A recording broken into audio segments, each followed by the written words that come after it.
Hello, and good evening, true crime friends. Oh my God. Have I got a guess for you? Listen, I have been talking about him all week long, and I found him while I was just, how I do. I'm just clicking around YouTube, scrolling around, see who's talking about what, right? Minding other people's business. And I was like, I'm an indoor cat, right? I am not about the outdoors. I am not about that outdoor life. And I was like, what is this Creepalachia? I know how to pronounce Appalachia, like somebody's throwing an Appalachia. And I was like, wait. I spy with my little eye an accent that sounds like might be West Virginia. And guess what? Honey, it was. And so I started watching the videos, and JD had all that tea, like the TT, like the good tea. And I was like, okay, we have to bring him to the stage. Welcome to Gossip, Rumor, and Innuendo, JD. How are you? Kathy, I'm so excited to be here. First off, I appreciate we crossed 1,000 subscribers today, and I solely dedicate that to you and your shout out. Oh my God. You're so So sweet. thankful. Yeah, thank you so much. But so happy to be here. We were just talking backstage a minute ago. My dog is losing her mind. I'm going to ignore her and hope that she stops barking. We were talking backstage about how long you've been on YouTube. Tell the good people how long you have been on YouTube. Yeah, so we started early December, so 2 months, about 2 months, and goal was to That's break crazy. 1,000 in 4 months, and we did it in 2 months, thanks to y'all. You So outdid yourself. Yay. It's yeah. so exciting. Listen, so many other YouTubers help me. I love being able to help another YouTube friend. Hold on one second. See if I can bonk this dog on the head and make her stop. Tell the people something about yourself while I go discipline my dog. Hang Yeah, for on. sure. So, for y'all who don't know, Creepalachia started, which it still is, but we interview Appalachians with darker stories. Some of them range from near-death experiences to, people seeing a UFO, but also reporters who have worked on murder trials. So that's how we found the Natalie Cochran case, and that's how I got sucked in to all this madness that we're about to It's talk about. amazing. Yeah. It's amazing. Now, you heard about this story from where? Okay, now my Uh, dog's trying to eat the keyboard. so in the area, everyone kind of knew about it, but no one really knew the specific details. They knew that Natalie Cochran went to prison, and it was like, oh, a Ponzi scheme and all this stuff, and oh, she may have murdered her husband. What? And then it was kind of not swept under the rug, but that was, I mean, she got arrested for the Ponzi scheme. I believe it was 2021. I mean, it took a Yeah. long time for them to figure that out. And then they dropped the indictment originally for the murder, and then they picked it back up because they found out about this new test, because there was actually a hospital in West Virginia where a nurse was charged with killing people with insulin. And the prosecutor at the time decided to had learned about this test, which I'm pretty sure it was the C-peptide test, which we'll end up talking about. Hmm. But they learned about that test. They exhumed his body for the second time. And then, unfortunately, if you was watching the whole trial, you learned that it was just bones and they couldn't do the actual test. So it was kind of, I was kind of aware of it, but I did not know this spider web of insanity that would unravel and is still unraveling. I think we only know like 40%, to be honest. That's so crazy. It's so crazy, especially since, like, what? I got a message today from somebody who was saying, did you see that they found a puncture mark on his back or something like that, where she might have given him the shot? I, I, I don't know anything about insulin, right? Like, Sure. the whole thing is a mystery to me. And I heard you say on one of your videos that you're a little bit of an expert. There you are showing off your insulin My pump. insulin, look at this. Oh, yeah. Flashing the Fresh for the goods. stream. Yeah. So, yeah. That's crazy. So wait, so you're a type 1 diabetic? Yep. Look, we got HIPAA between me and you and 100 or so of our closest friends. So it's That just sounds It sounds great. Yeah, yeah. a So, couple of us. A couple of us. any specifics you want to know, or you want me to just ramble about it? Because I got all kinds So I can say. know that it means that like your pancreas is not working properly, blah, blah. And so it doesn't make insulin at all. So you have to give your body insulin so it can break down sugar. My concern, my curiosity, I guess, is that like if I'm not a diabetic, right? So if I take insulin, is there a way, like, do you just like die automatically, or like how does that all work? No, you don't die automatically, but again, it depends on how much. And we kept on hearing it during the trial, which is kind of what drove me nuts in the first place. Was I think it was even brought up by the defense that we do know that insulin can't kill a body, and I'm like, what did I just hear? I mean, they were just throwing smoke out there. Wow. To clarify, bodybuilders do take. There are some that take insulin. Insulin is also a fat burner, and that's Oh, kind of. really? There was some theories that that's what Natalie was saying was going on here because of Michael being a fitness fanatic and all that, which we came to find out was bull. But there is some validity there because a lot of bodybuilders do take insulin to burn fat. But um, my guesstimate, I'll just give my theory on how much he was Sure. given. A standard needle is usually around 50 units. I think he got every bit of 50 units while he was asleep. If you Oh notice my that, God. I mean, this is all speculation theory, but we know she's Sure. convicted now. But my theory is that she mentioned him being on some blood pressure medication. And also, Okay. if you remember promethazine that she was given that morning, if he was given promethazine, that's two different medications that have a sleepiness effect. So I'm thinking that he was probably shot up with 50 units. I mean, to be honest, I think she did while he was asleep and then used his phone to text Chris.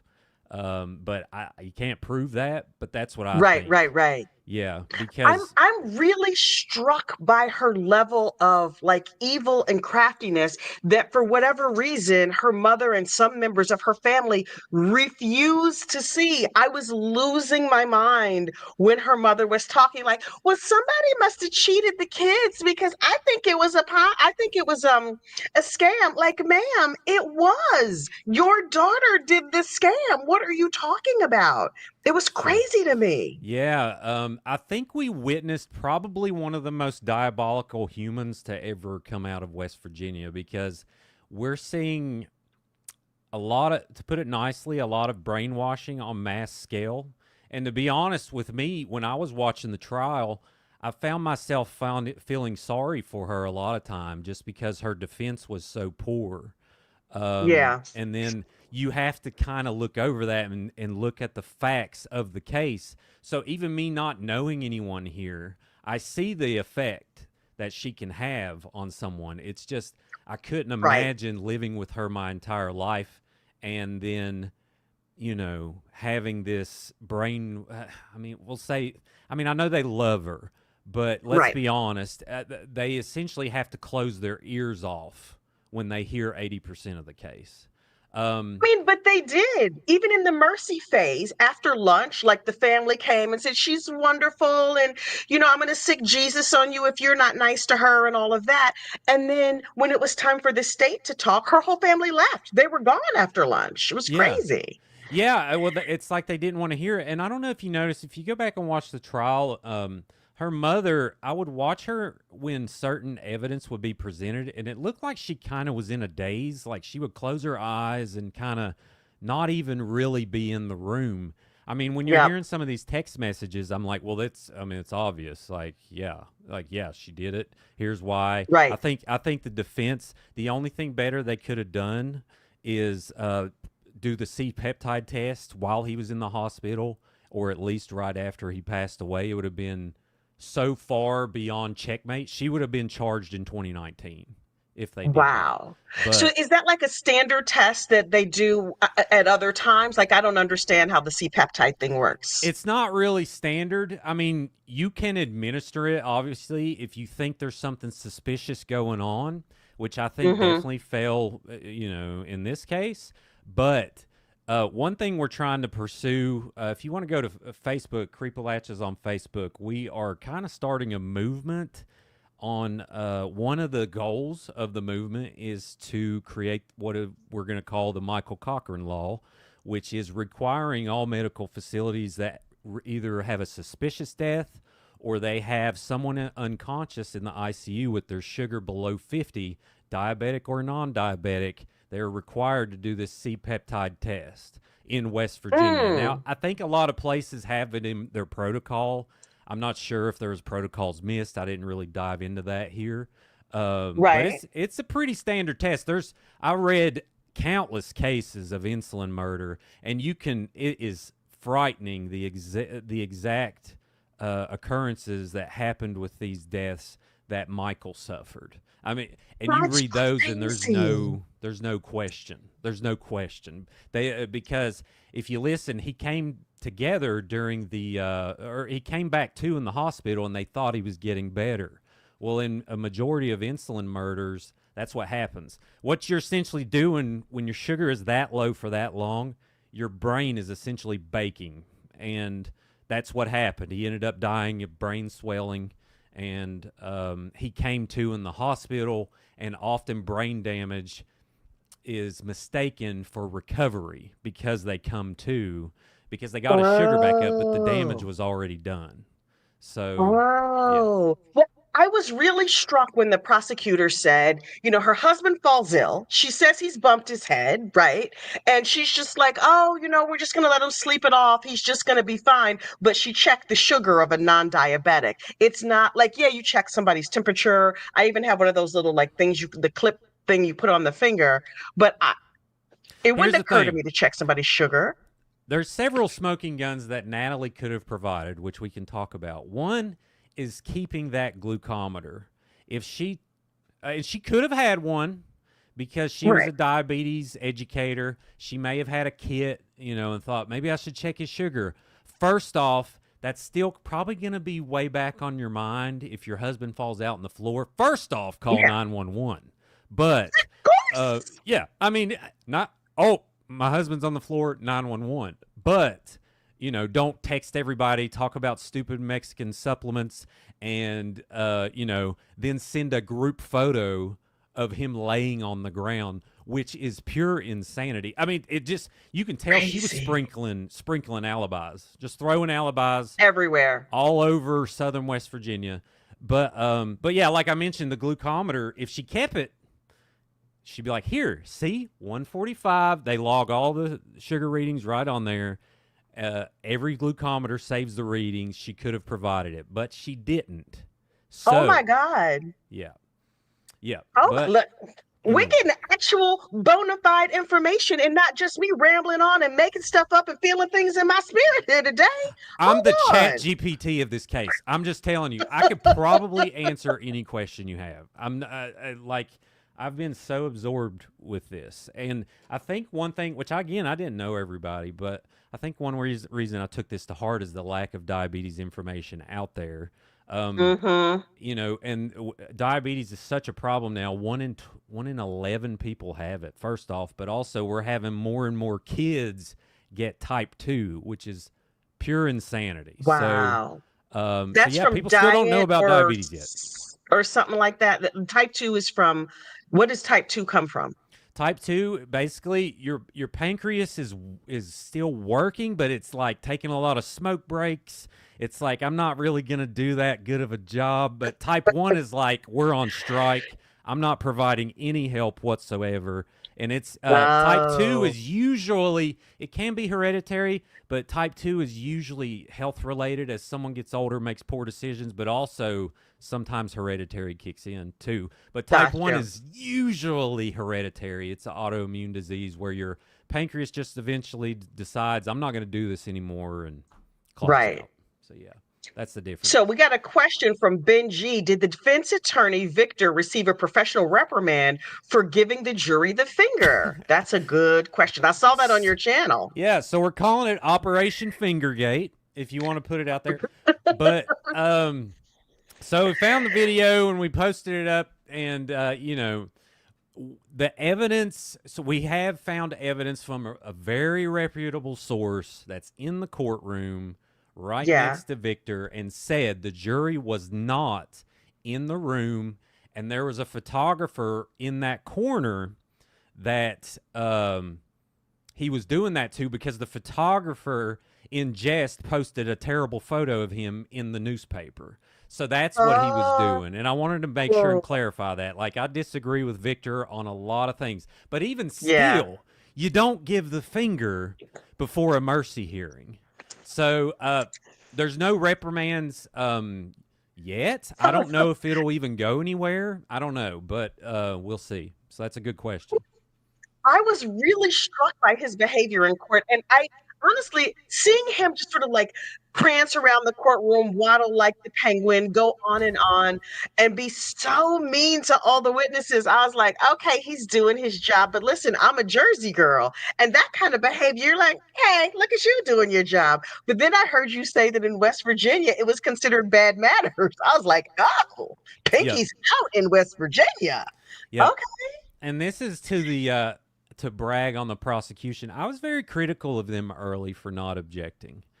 And I said, Mm-hmm. I was like, what are we doing? And I think, I'm not sure, but I think Donna Bolt's letter that she provided to the judge and then she got thrown out of the case, it Yeah. probably had a lot of that in it. But at the end of the trial, I think everyone sees the far divide that Tom Truman and Ashley Akers set from Victor and Selden.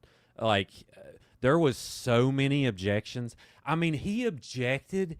If y'all watch the Mercy trial, he Oh my objected to God. her having his photos up there, knowing the jury is still going to see the photos and they're going to hear him Unbelievable. object to that. So in West Virginia, we're handshake contract type people, down Oh, home bless your folks, hearts. all about respect. Now, Right. we believe in standing up for yourself, but there was so many objections thrown that I just think ultimately, the lack of representation is a huge part of why Natalie did so bad and the jury came back within 2 hours. Yeah. So And yeah, just her, I think after a while I was like, wait, maybe the prosecution is like, I don't even have to jump up and down and go crazy because this guy, Mr. Victor, is making the whole jury hate him. Particularly if people prize manners in that. I mean, not that they don't prize manners in New Jersey. We just got a different definition of what manners looks like. Because for yeah, me, I was like, okay, look at him do his job. Good for him, a zealous advocate. But when he was objecting to like, what was it? Donna Bolt. I mean, okay, Donna Bolt took it a little too far. And Ed are you Bolt thinking was of like, Ed? what we need to do is get a rope and take Oh, her out of here. I was like, I Ed, was my like, no, man, no, no. I those are get it, inside but thoughts. no, you're doing so good. Those are But our inside thoughts, sir. You can't call people out their name to the I mean, listen, you can call them out their name all day long. I got no issue with that whatsoever. But maybe not in court. yep, Maybe not in court. I tell you I was like, oh my God. One objection I know fell flat was every time he'd object to the financial crime, because the state was trying to prove this was the motive. I mean, do your strenuous, long-standing objection, but Right, don't interrupt people talking. Like, right. there isn't a reason to do this. I get you're supposed to object, you're supposed to take up for your client, and he did till the end, but I just don't Hmm. think, if you notice, Selden didn't do it that much because Sheldon seemed like it's like good cop, bad cop, right? Like one could be the gentleman and the other one could be the jerk. yep. It was Yeah. wild. Yeah, yeah, My yeah. And favorite, again, favorite was the what's the lawyer? The next door neighbor that's also an attorney. Chris Chris, Davis. Chris. Yes. Oh my God. I was like, Chris Davis is America's sweetheart. He just was like, he just seemed like a good dude, right? Hmm. He's the dude that everybody wants to have as a friend or a neighbor. He just was a stand up guy. It was amazing. Yeah, he's the best. And you can tell. And for those who don't know, Chris Davis is a lawyer, and he actually was a big part of why West Virginia received a $400 million settlement from the opioid industry. There was a huge Dang. case that he was a part of. He represented several counties. Like, when I say he's a good dude, multiply it by the 10th power. Like, and then Wow. you know, and all these people know who he is and know what his word means. So then you Right. take that and you know, you throw in objection to the 10th power, it's not going to work. So Chris did Yeah. really, and it was so meaningful and sad. It was just sad. I mean, the whole It thing was is so sad. heartfelt. The whole thing was absolutely sad, which is, I mean, honestly, my whole take on true crime is that the world is crazy, right? There's always going to be all kinds of crimes and stuff going on. And I like to be able to engage in the news and true crime in a way that's not going to cause me to have to go to therapy. So I'm like, let's just talk about what happened the way you would talk about it down at the Piggly Wiggly. They don't have Piggly Wiggly in North Jersey, but down at the ShopRite or wherever. You go to Stu Leonard's, you're like, girl, did you see? And so that's really the whole focus of my channel. But your focus has been about like creepy stories. How did you get into this? You were a coal miner, right? Yeah, I was a coal miner for 9 years, but I eventually, The Walking Dead released in 2012, and I wanted to learn to make a zombie movie, so that blew up into 10,000 hours of learning this craft, and then I ended up Oh my leaving. God. I left the industry to make car commercials for 3 years, and then I started my own business in 2016. And now we have Okay. clients we work for across the nation, and I have a great team, and we're so comfortable now that I'm able to go back to my passion projects. Not that I don't love client work, but I used to make, like, you know, like I mentioned, a zombie movie, and I made this cutthroat effect that was the coolest thing. So I decided to figure out a way to get back to that. So I thought it'd be cool to have this, since I have all this equipment because it's my business, to kind of set up a Right. studio and start interviewing Appalachians about some creepy stuff. So my first interview was actually my father-in-law, who is a coal Oh miner, or wow. he was a coal miner for 4 decades, and he had a bunch of ghost stories to tell about the Wait, underground coal mines. wait. First of all, I didn't think coal mining was still a real thing. Call me Oh yeah. stupid. I'm a suburban hick. I had no idea.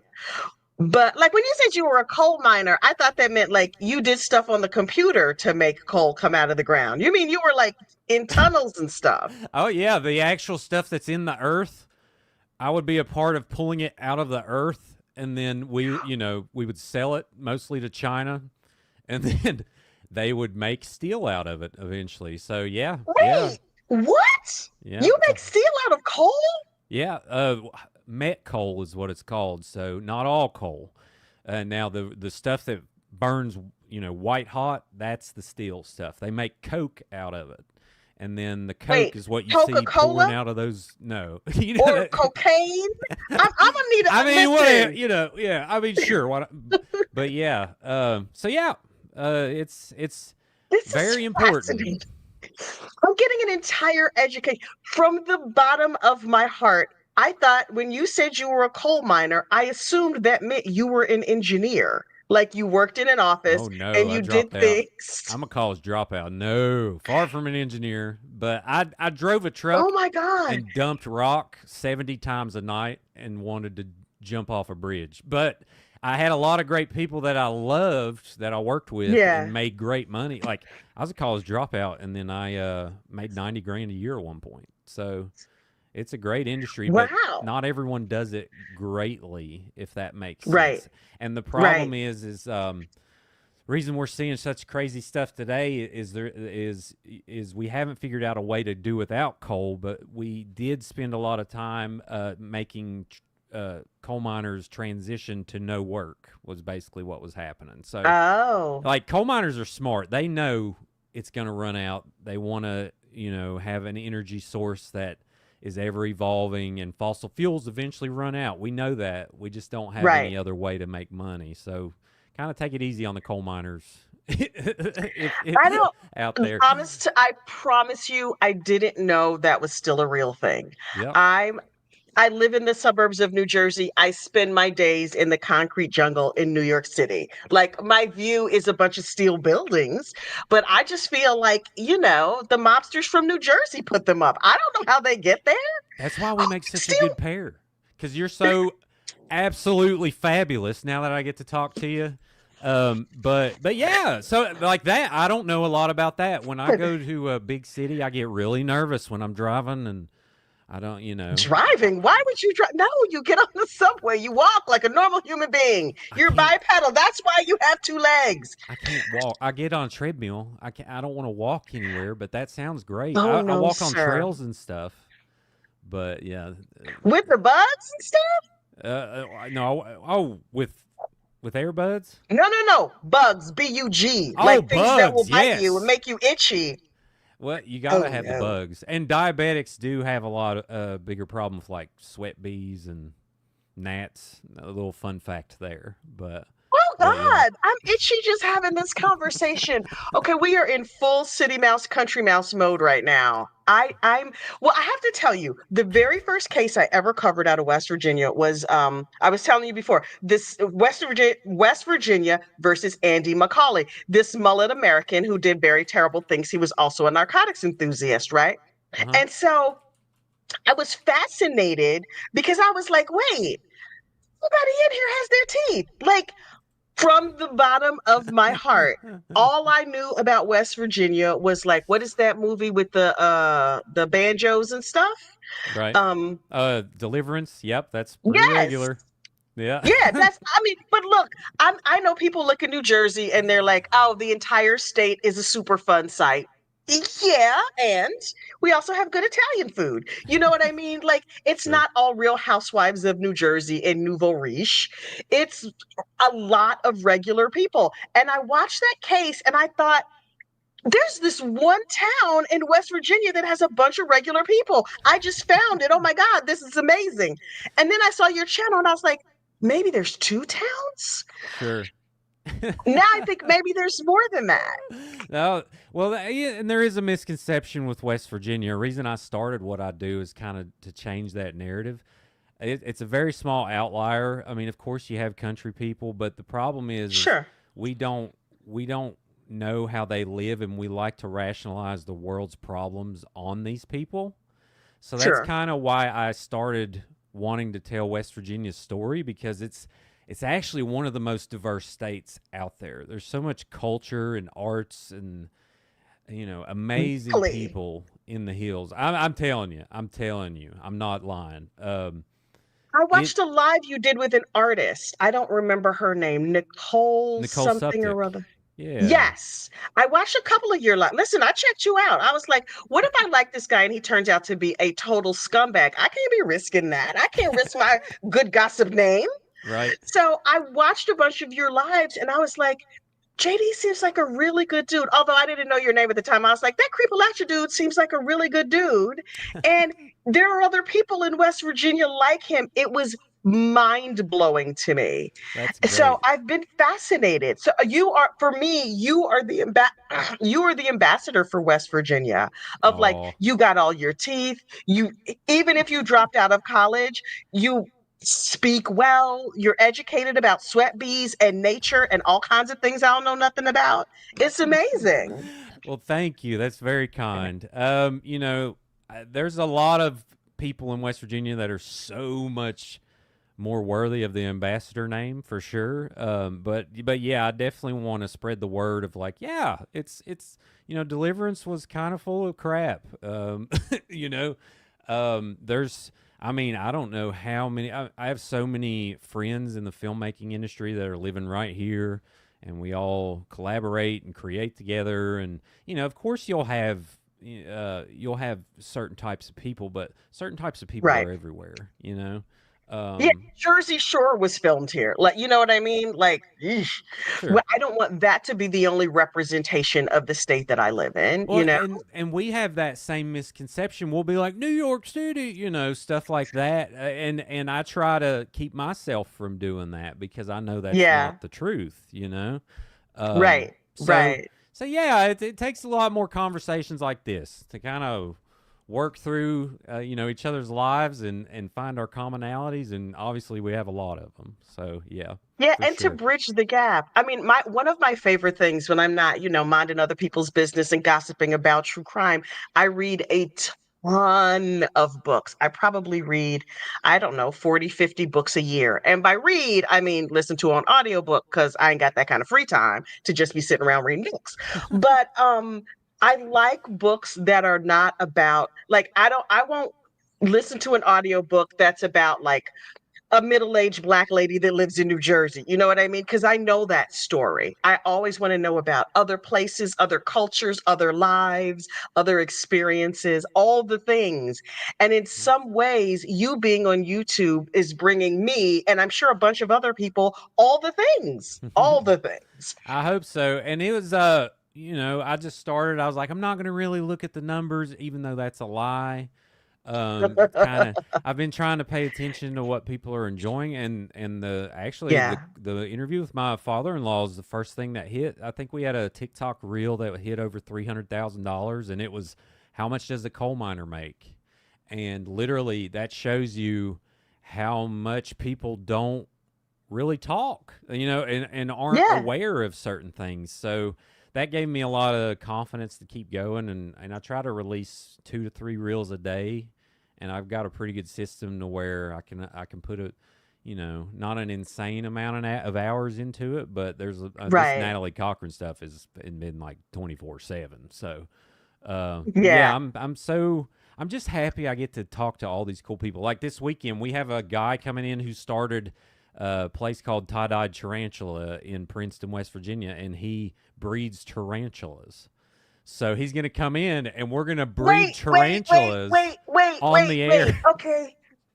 How are tarantulas made? I need to know how tarantula, like when one tarantula loves another tarantula, they do the Right? oochie coochie. How does it work? Are there eggs involved? I don't. Do you like artificially inseminate the tarantula? I don't know how do spiders breed? I have no idea. All those make sense to me. I'm going to find out. I don't know. That's kind of how Oh, every you don't episode even happens. know. No, I have no clue. So he's going to come in. He's going to bring the tarantula. We're going to have a tarantula cam. And then we're going to have like, I mean, I don't know what I'm going to call the episode. Something family friendly. I try not to cuss on the show because I want Right. someone to listen like with their kids, and I don't want to alienate anybody. Mm-hmm.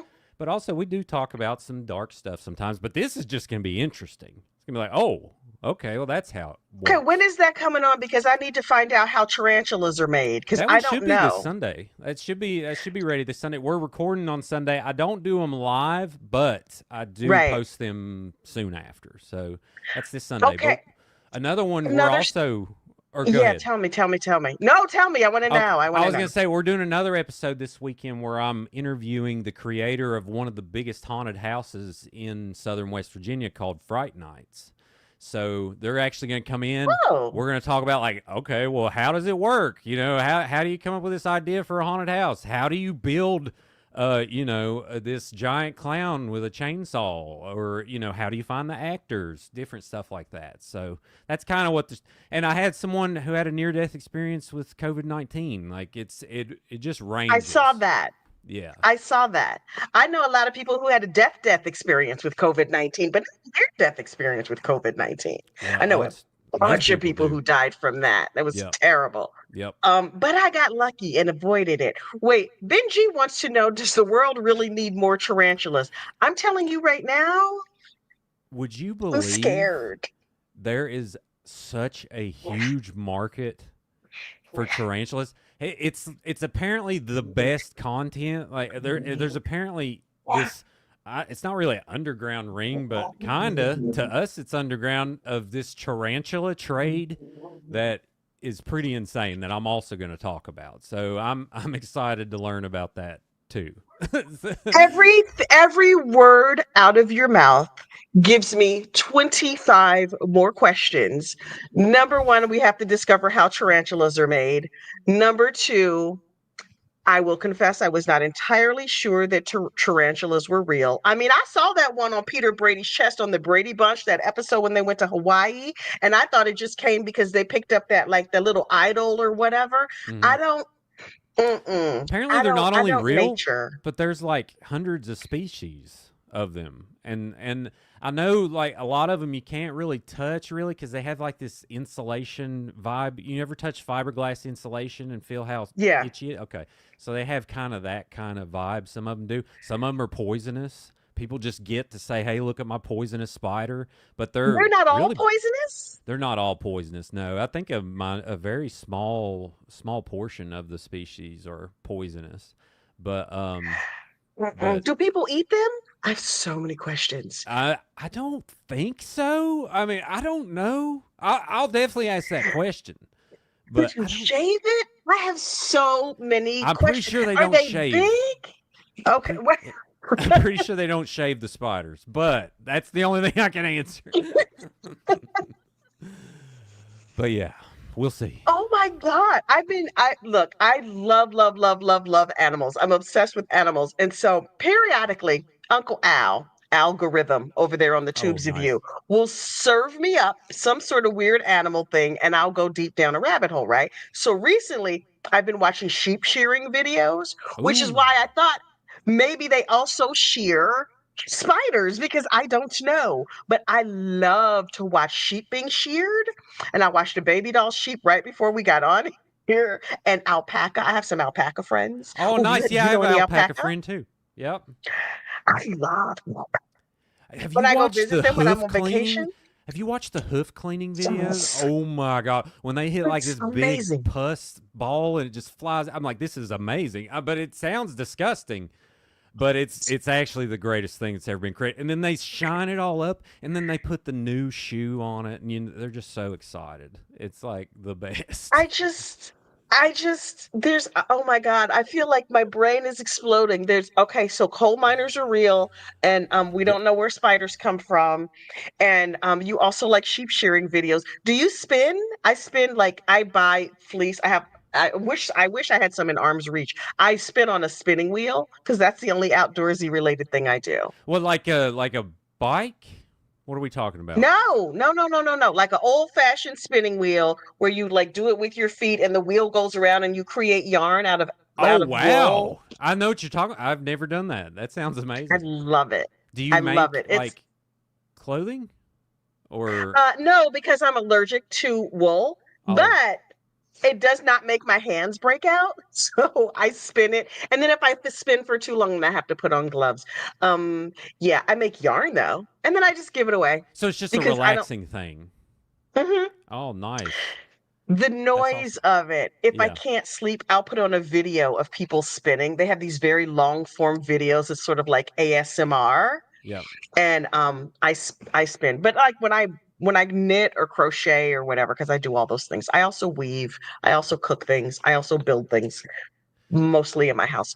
Um, but that's all out of like acrylic yarn or whatever crap I Right. buy from the store. You're obviously super creative. Do you have the worst anxiety too? Because I know I do. I'm just curious because you got to like watch soap carving just to like, oh, okay. You see this right here? Bought myself a new bottle today. Bought myself a new bottle today. That's This is amazing. Ollie from Target. Goodbye stress. If you take two of them, then your stress goes bye bye. And it's That's all great. natural. It has ashwagandha, L-thymine, GABA. I don't know what any of these things do, but they help me feel relaxed. And lemon balm extract. I think it's the lemon balm extract that like Right. just helps me bring my shoulders down. That's amazing. But And I need to yeah, ask you too. So you've done this obviously for quite some time. I noticed not like that with long. this Natalie Cochran stuff, I'm getting a little too obsessed. Like my shoulders will get tense, and I'm Yep. just like at night I'll just sit there and stare at the ceiling and be like, my brain literally checked out. You know, Yeah. like I'm trying to Yeah. figure out how to Yeah. avoid that. So you have to have good emotional hygiene. I am the benefactor of many years of therapy. And so I get on, I watch my true crime. But I tend to like true crime on the lighter side, like a lot of true crime comedy. With like the thing that I do is what I like, the type of content I like to consume. So people who are not making fun, but people who were just like, here's the information with a side of funny with it, Right. right? And then I go do something totally different, something else. I'll spin on my spinning wheel. I've been replacing, well, the other day I replaced the motor in my composter because I have an electric composter. That was a whole thing. Right. Um, I do something else creative that has nothing to do with this at all. But I also have a job that has nothing to do with this at all. That's very sort of intellectual. And I pretend to be a grown up for many, many hours a day. Boo. Many hours. Yeah, I'm Many. sure. I love it, love it, love it. I'm a people person. You Yeah, may have no, I'm guessed. sure grown up Kathy is just as awesome. But that's good to know because I'm trying to be more schedule oriented. Like I'll find myself picking up my phone too much or, looking Yeah, to see if that red notification went off and getting all excited and getting that yeah, endorphin trip. I gotta, for I gotta be sure. more scheduled about it Oh, for I sure. daily check YouTube Studio daily. Like, okay, what comments, what this, what that. But also, I have to find the balance for myself, right? Because I spend like my regular like office job or whatever takes up a lot of my time and emotional bandwidth, but it's time limited. I work strictly from like, 8:30 to 5 or whatever it is. And at 5 o'clock, I said when I got that job, I don't know none of y'all. 501, don't ask me nothing. But when I worked for myself, I completely lacked the ability to turn it off. So I've always had jobs that I loved, but I had to stop working for myself because I could never turn it off. So Sure. you work for yourself, you have a successful business, and it's amazing. But I don't think I could ever do it because I would literally never be able to turn it off. Yeah, well, you could do anything you want to do, first off, but yeah, I think that's my like if I did have something else that wasn't completely related because all my work is kind of related in the media world. Right. So I think that is kind of when overload sets in, and I need to figure out a better schedule. But You I'm got very all that proud of what I've nature. You done. could But go outside. You could go yeah, outside and look at trees and stuff. I mean, you got to watch for the sweat bees, of course. they're But not too yeah, bad right now. It's freezing, so right, right. yeah. I have a very dear friend who is a death penalty attorney, but she also has a company called My Sleepover Party. Oh, nice. Like, it's wild. By day, she's like literally getting people off death row. And in the evenings, she's like, okay, we have to make these pillows. We have to blow up these balloons because we have a sleepover party. Like, she does these whole big packages and they come to your house and they set up tents and fairy lights and whatever and make these Wow. gorgeous parties for kids. It's wild. That sounds amazing. My daughter would Yeah. love that. I And mean, how that many kids do you have? You have I just have kids? You one seem too kid. young to have kids. Well, thank Oh you. my I'm God. 39. But yeah, I have one I one would have put daughter. you in your 20s for sure. Thank That's you. amazing. Well, you're just double my new favorite friend. So thank you for that. But yeah, she's 10 and there's some content Oh actually my God. we uh we wanted to figure out a way. She's been learning to make videos. She actually makes more videos than I do. She's been using CapCut and learning a lot of things. She has her own YouTube channel Good and for all that. her. But we watch scary video games and we'll get reactions because we'll play games that have jump scares and stuff. But it's been a lot of fun. I think people may question what video games we play, but regardless, I think she'll remember that when she grows up. But For sure. I have a kiddo who's a filmmaker as well. He's in college now. He's in his junior year. He's got a degree in engineering, but he's also pursuing his BFA. In fact, that's some of his well, art right there. congratulations! Oh, that's beautiful. Thank you, thank you. He does. Had a speech delay when he was little, and so my husband used to sit with him and watch like classic Spider-Man cartoons on VHF. Hmm. And so he learned to write the word Spider-Man and he wanted to make movies like the Spider-Man that he saw. And so he started by drawing them and he would do like flip books and storyboards and whatever. My whole house has always been filled with his art. And now his films, he has a YouTube channel. He takes art commissions. He probably out earns me. Like he's never worked for other people. He's always worked for himself. Good I'm for like, you got to him. go this summer and get a job. And he's like, I'll just raise my He's rates. like, whatever, yeah. Jesus. Man, that's so awesome. Congratulations. I mean, and a lot of people are scared to take the leap, but like it's Yeah. and sometimes it fails miserably, but it's so fun Right, when right. people figure it out. for sure. It's awesome. It's so awesome. Wait, and I also saw a kitty lurking in your background. I believe you have four I cats, have right? four. Yeah, I have four naked cats.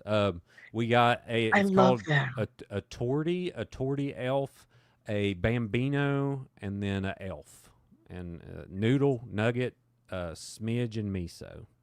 So yep. So wait, you got a bunch of those cats that look like hands? Oh yeah. Well, I got a bunch of cats that I'll see if I can show a picture. I could probably bring up a group photo while we're talking here of Yeah, the yeah, yeah. I cats. would love it. Yeah. Well, I keep seeing one roam around in the background. You see like a little tail flick through. Yeah, they come in I here need and they'll jump on the hard drives because it's so warm. oh, because it's warm. Yeah, yeah, Yeah. yeah.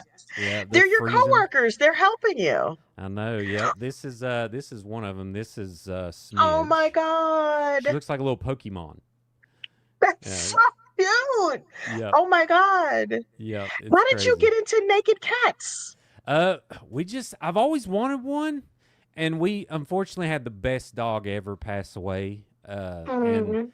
then about a year later, I was like, let's try it out. Let's get one of these, and we got one, and then we got four within a year. So it wasn't long, but they're the Oh my best. God. They're the best. They just snuggle. And they're so friendly to everyone. The only thing, they are pretty high maintenance. You have to give them a bath like every 2 weeks because the oil has nowhere to go; it just stays on their Right, skin. right, So if you right. don't, they get real greasy. But yeah, That's I not so terrible. love They them don't so much. mind it. They don't mind the baths. No, I mean, yeah, obviously they don't enjoy them, but one of them really don't. The one I just showed you, she hates it. But we have a local groomer and she has 8 of them. So thankfully, I found her, and we take them there once a month to get their nails clipped and all that good stuff, and then we Right, keep right, right. we wipe their eyes and their ears here because the Bambino I just showed you, her arms are real short, so she can't really clean her eyes, so we got to wipe her eyes a lot. So Oh, wait, Candace Hoff wants to know, do you have sweaters for them? we do, yes, they have clothes. They wear clothes half of the month. And then we take them off right before they go back to the primper. But I love just Noodle is this really fat elf cat, and then I'll catch her sleeping, and I love to just here's one of them. This is Nugget, but Oh my God. yeah, Noodle, I'll just catch her sleeping, and it doesn't matter when I walk by her during the day. I gotta just stick my face right on her belly because they smell like. You ever had Japanese food? You ever been and you smell the broth that they give Mhm. you? That's exactly what they smell like. I mean, that may be weird, but it's like a thing. When you get one, it's a thing. And then people love sniffing their cats. I'm just telling. And oh, Between hang me on. and you, that sounds a little bit dirty. That sounds a Nora little bit dirty. Nora's wanting to show Noodle. All right. Oh my This is my gosh. baby. Oh, she's a little camera shy. She's But like, yeah. no, get me out of here. Get me Yes. out of here. That's the big cat. Yeah, yeah. I Oh love them. my God. They're the Look, best. Live for Now says, I'm learning so much today. Oh, honey, me too. I've gotten a complete education. And we A haven't really complete talked Natalie education. Cochran. Ain't that crazy? Because we talked to Natalie Cochran, but you are so fascinating to me. Oh, thank you. Same there. I don't know. I mean, listen, I grew up in Indianapolis. My mother was a corporate executive. We did like corporate reloads and moved around and stuff. And then when I went to college, I was like, I was dating a boy and he made me mad. And I was like, I'm out of here. I'm moving to New York City. And so that's what I did. And that was 30 years ago. Right. So Yep. I've been sitting here in the New York tri-state area for all of my adult life at this point. Do you watch like true crime shows on Netflix and all that stuff? Do you have any favorites? Yes. Okay. Yeah, What's your I mean, I favorites? Let's do a watch. top 5 or Okay, top so 2, 3. my favorite has got to be uh oh, I can't think of the name of it. What's the one where the girl got kidnapped twice by the Oh, neighbor? that's American. It's one of the oh man, there's a series of those. But No, this one was really, really famous because the family was like very, very trusting. Oh, tell us, what's the name of the show where I the know who you're the talking about. Is dad it the one who abducted in faked? plain sight? Abducted in Plain Sight. Oh man, that one's rough. It was crazy. It's so the rough. dad giving the neighbor where he comes, or that he acts like he's like God talking, or an alien, or something. There's something weird. Yes. The alien one. Yes, that one I loved. And he was like, over there roughing up the neighbor suspect, if you know what I mean. And that whole thing was so crazy. The dad. It was so crazy. Yeah, the dude had a relationship with the entire family or something. I was the like, mother, the father, the kid, like it was a little crazy. I'm also very, very, very, very obsessed with our Mormon LDS friends. Very obsessed.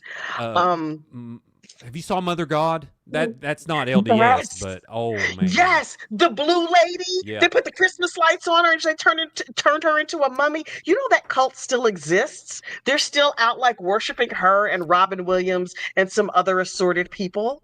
Heaven's Gate still exists. Like these cults don't just end. That's the crazy part. There's still Heaven's Gate members. But there's a cult in West Virginia, which they call it. I mean, it's a commune, but it's a cult. The Hare Krishnas. Have you heard of them? But they're really peaceful. They had like a really crazy leader that went nuts, in the 90s maybe. But but yeah, they're supposedly really peaceful, and they have this gold palace that they'll let you go to, and you can walk in, and you can just walk around, and they don't care. It's made out of gold. What? Yeah. Are these? I mean, I see these guys in like robes that look like the Hare Krishnas from the 60s in Times Square all the time. And they're always trying to get you to buy like a little bracelet. And they come and they speak real soft. And they're like, would you like to? I'm like, do I look like a fucking tourist? Yeah. I'm a very nice suburban lady, but don't mess with me in the streets. So that's where I'm terrible with big population. So we went to Hawaii and we was walking. And then someone came up, and I think he was a Buddhist. I don't know. He had like monk clothes on, and then he handed us this really nice bracelet. I was like, "Oh, thank you." And then he opened this book and was like, "You need to write right here." And then I saw in there is people's names with donations. So I'm like, okay. And then I wrote my name and gave him $20, and then he left. And I was like, "What Are you crazy?" Happened? Yeah. No. And then I got this little Buddha to put on the mirror. So I don't even know if he's legit. Or I don't know what that was. You are in a cult now, and you didn't even know. That's the thing. You're now in a cult. I think we all three joined a cult, like me and my wife. So and this daughter. This is the way that works. Somebody walks up to you, and they try to hand you thing, and you mean mug them, and then you just keep walking. I can't do it. Story of my life. Of my life. I wave at everyone. Like my God. Here's the thing. This is the difference. Like people look like I'll do this wherever we go. We went to Chicago. I'd look at somebody like, "Hey," and then it would not go well a lot. And I was like, I gotta just stop doing this. But I gotta wave at everybody. If I drive by somebody and they're cutting their grass, never met him in my life, but they live in Raleigh County, I'm gonna wave at them. So that's just what I do. But yeah. Oh my God, bless your little heart. Yeah, no. It's like country anxiety. It's so bad that when someone doesn't wave, I get upset. And I'm like, did I do something wrong? Like, what's wrong with me? I hope they like me, I can't. But then when I get to, I'm walking on a heavy populated sidewalk, I'm like looking at everybody. I'm like, hey. And it's not. I don't know if it's good. Is it good? I mean, it's got to be good. It's not good. It's not good. It's not good. Only the homeless people. Oh my God, my granddaughter is calling me, baby. Aunt Bunny is gonna have to call you later. She got a little flip phone for her birthday. She's in her woman era now that she's 10, and earmuffs, Nora. She's not getting a phone until she's 12. Right. So her daddy told her she couldn't have a smartphone until she was 13, but she got a little pink flip phone. Right. And she calls me a lot. A lot. She'll text me in a minute to say, how come you didn't pick up? Yeah. She's a little bit, and now that she's in her woman era, she's very demanding. Very demanding. It's so cool. But yeah, no, you can't be saying hello to people. Yeah, I guess not. I gotta work on myself to be like a not nice or nice of a person. I guess I No, don't know no, what no, it. no, Like no. I gotta find that middle ground of like, okay, I'm confident, I'm nice, but I'm not gonna wave at you because I'm strong. Is that what is that? So listen, no, no, no. You just have to learn to read the room, right? When you're walking down the street in West Virginia, well, you're not walking. When you're driving down the Sometimes, street in West Virginia, then you can wave at all the people cutting their grass and do whatever you want. But when you go to the big city, you mind your business. right? Mind your business. I just Listen, I have lived here for 30 years. Oh my God, she's now spamming me with text messages wondering how your day was going. Okay, it's a oh, very, very, very long text message. Bless her heart. Anyway, it's that's hard funny. being a bunny. That's my grandma name. Um, when Oh, that's you cute. were when you're in the city, you just shut it down, shut it all down. But I'm still Indiana in my soul. I went to get my what do you call it, my passport picture taken, right? Right. And so the lady says, stand against the white wall. Of course, I'm in the post office under 30 Rock in New York City. Had I had gotten my picture taken in New Jersey, this might not have been a big problem. So the lady says, "You ready?" And I said, "Yes." And I smiled, and she said, "You gonna do that with your face? You Yeah. look like an idiot." Yeah. She's like, "No, have a regular face." Well, so For I'll tell you how bad I am. There's one time that I took a receipt without saying thank you. I hmm literally walked back into the gas station to be, oh, thank you, and then walk back. Like it just is Bless your natural for heart. me to just I don't know. I I love just that. yeah. I don't think I I love don't that. think It's a it's little gonna bit change. sad and creepy. But you know what? It could be creepy. Like really, Yeah, not but in it West also Virginia, but right. That's what I'm saying. You got to read the room because yeah. I mean, listen, in my little suburban town, if you said that, well, first of all, you wouldn't have to pump your own gas because that's not a thing here. We only have full service gas stations. Um, yeah, What? yeah, we I didn't. only have full service. That's There's no awesome. such thing as pumping your own gas. That's amazing. Whenever I go out of town, I have to read the directions on the pump because I pump my own gas so rarely that I'm like, wait, one of these things. Sometimes the directions are rubbed off. It's terrible. And all that stuff just seems dirty to me. It's like regular people should not be doing this. It Did they just do does this not during seem right. COVID? Did they do this during COVID or something, or has it always been like this? No, they've always had full service gas in New Jersey. Since they've had gas in New Jersey, it has been full service gas. I thought they got rid of it because they didn't like paying people. No, no, it was like a job creation thing, some bill passed or whatever so that they could keep a certain number of people employed. I don't know how it works. I Wow. don't care. Yeah. I don't I mean I know how to pump gas. I try and make my kids do it because they need the experience when we're out of town. But mostly, I just get my gas in New Jersey and I don't. If I'm going to Connecticut, I'm like, we're filling up here. Make sure we have enough gas to get to Connecticut and then come back to civilization. I can't be out in the cold pumping gas. What is this? Can you change a flat tire? I'm sorry, what? Can you change a flat tire? Como se dice in English? Oh What no. are you talking So about? No. That's what so roadside assistance is for. Those nice men come and you sit in your car and you wait for them. oh, you get back in the hills, some of these roads, and there's not civilization for an hour. You got to know how to change a tire. Oh no. Got Oh, to know. okay, so wait, what happens to the tires? What are these people doing to tires that make them go? Oh, Whatever happens to make tires flat? I mean, it could range like anywhere else. Potholes, usually, I mean, someone could have popped it, whatever. I mean, some roads you got to have two tires. Like, it just depends on where you go. Like, we have paved roads, obviously, but there's a Okay. lot of back roads, country roads, as they're called, that, there's probably a lot of nails, a lot of shotgun shells, a lot of things you could run over that'll eventually cause some damage. But yeah. But yeah, No. you gotta drive can you drive a stick? Only if he takes me to dinner first. Five speed. Actually, yes, I can drive a stick shift because believe it or not, I learned to drive in a cornfield. I'm Oh, wait, from the that's Midwest. country. That's super We country. would I go love that. round and round the barn. We go round and round and round the barn. Now, have I driven a stick shift in 30 years? No. But if pressed, and my son has one of those truck simulators downstairs, I could drive that. So you probably never heard of a 3-speed on the column. That's like old school. Old, like you shift on the column. Like that's old No. trucks. Okay. No. Well, Well, I can the drive first that. car I drove, you would like shift on the column, but that was just a car, Right. No, not a. this is like a 5-speed, but on the column. 3 on the tree. There it is. Yep, we got them. But also I can drive a coal truck. That's probably one of the hardest things you could ever do in this world. I'm just telling y'all, is drive a coal truck, a semi Why truck was a or a coal coal truck truck. different than a regular truck? Like I know Well, what a Ford F-150 is. so there's differences here. So I drove an off-road tandem and it was a 10-speed.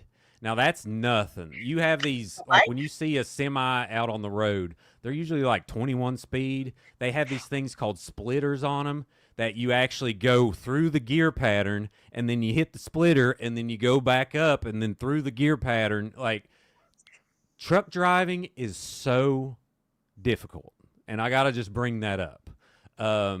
But anyways, that if you ever want to God. learn one of the hardest things to do and get paid for it in the country, learn to drive a truck. They need some respect because they're trying to be automized out of a job. So we'll see how that goes.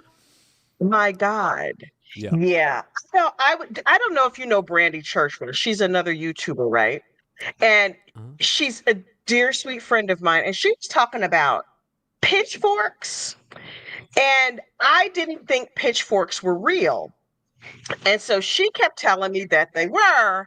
And I was like, in my head, this bitch is crazy. That's not a real thing. Right. That's not a real thing. I mean, I saw that picture, with the man and his wife, and they got the pitchfork. But honest to God, I did not know they were still real.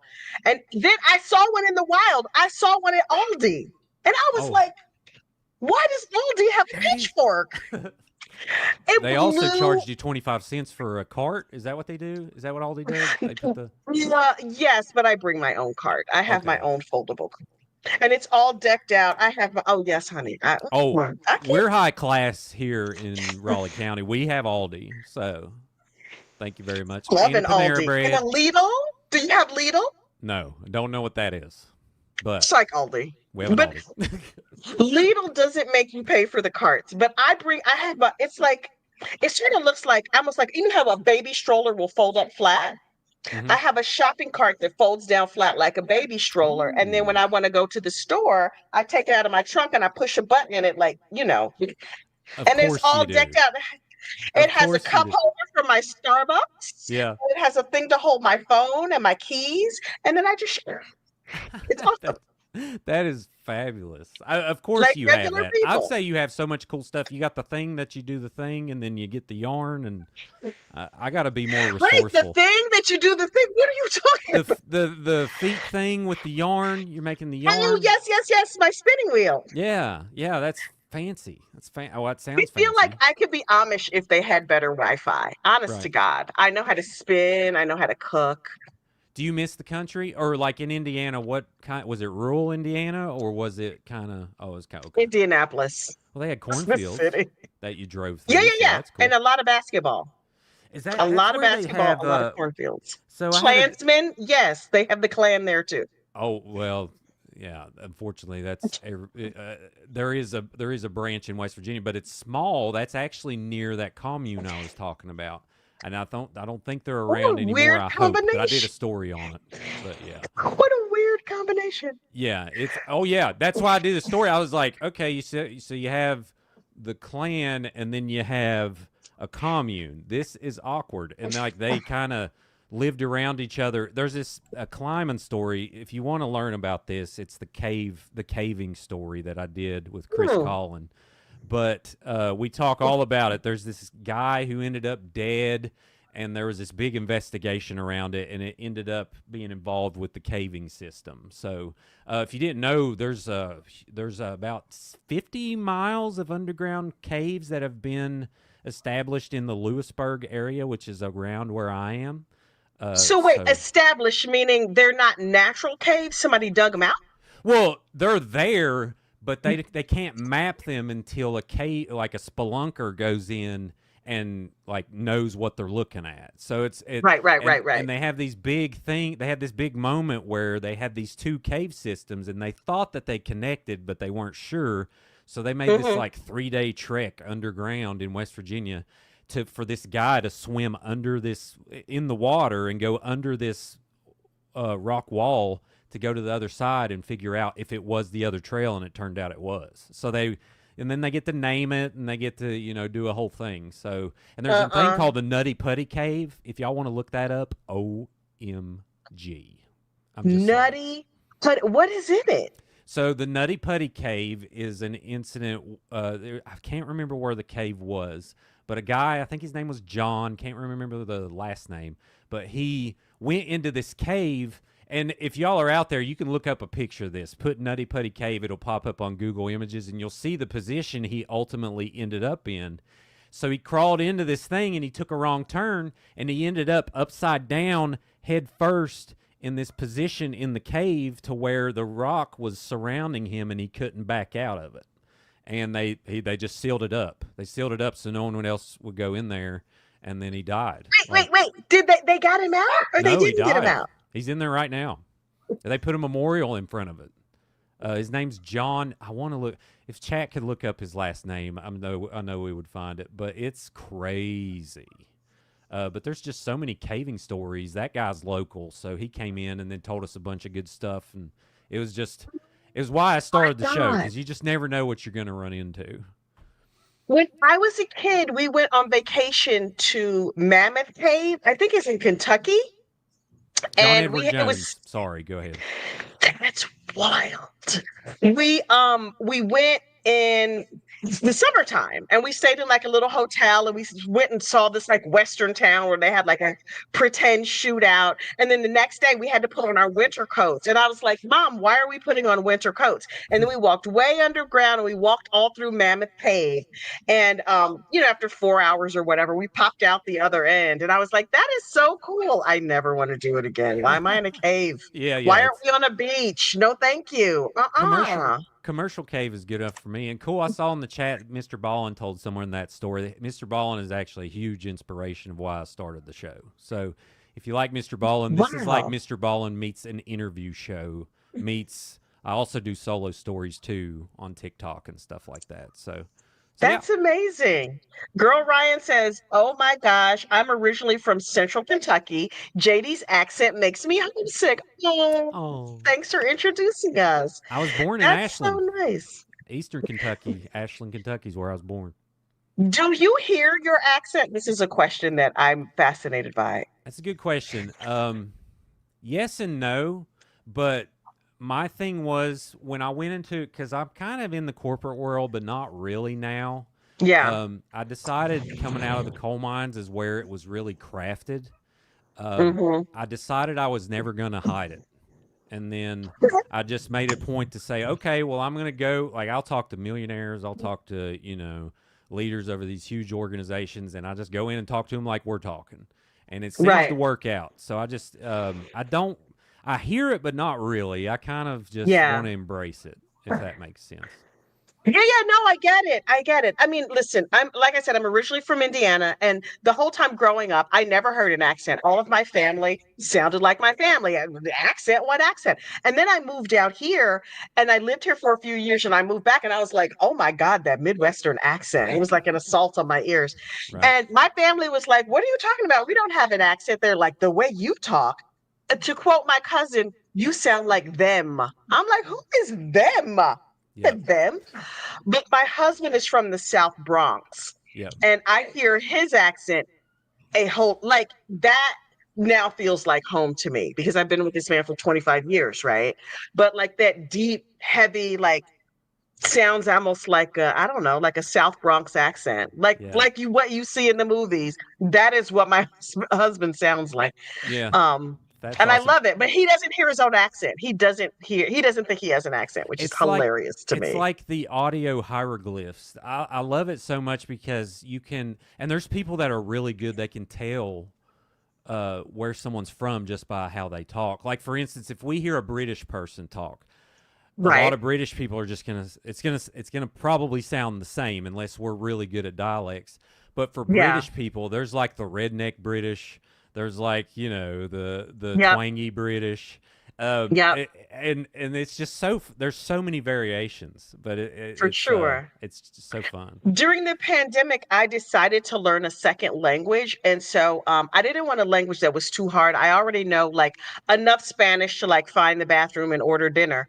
But I was like, how can I really like stretch and expand myself? So I started watching all these videos on to learn how to speak British English. Because I was like, it's a different language, sort of. I can call like a truck a lorry and stuff, a sweater, a jumper. So I really, really dedicated myself to learning British English. And then after I started trying to learn it and practice, as you can tell, I've lost my British accent because I didn't practice.